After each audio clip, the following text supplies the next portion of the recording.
The UN-backed Food Security Monitoring Group reports famine is confirmed in Gaza City. The Integrated Food Security Phase Classification says the famine is entirely man-made and can be halted and reversed. The Israeli defense body in charge of coordinating aid to Gaza says they firmly reject those claims. Meanwhile, Israel is beginning the first stages of its takeover of Gaza City. ABC News chief international correspondent James Longman has the latest.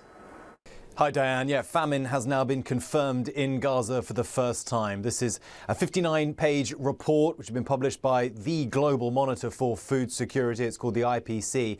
And they have 5 phases for food insecurity. And they say Gaza has now reached the 5th stage, the most acute level. They have 3 critical thresholds that they assess, which are extreme food deprivation, acute malnutrition, and starvation-related deaths. And by their count, all of those thresholds have now been met. They say this is primarily in Gaza City, but that famine is spreading also to 2 other areas, south to Deir al-Balah and Khan Yunis. They say they haven't been able really to get enough information from the other parts of Gaza, but it's likely that it is just as serious there.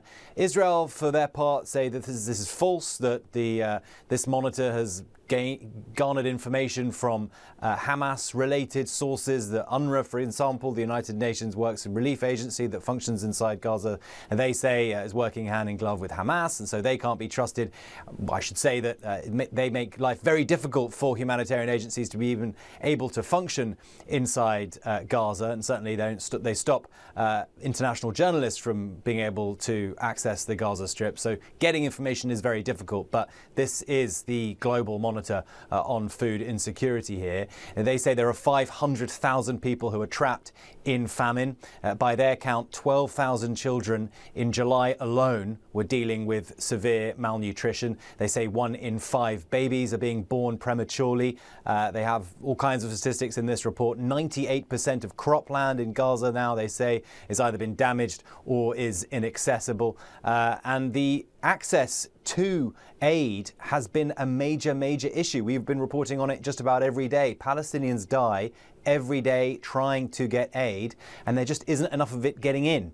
The United Nations says that Gaza needs something like 600 trucks to be getting in every single day.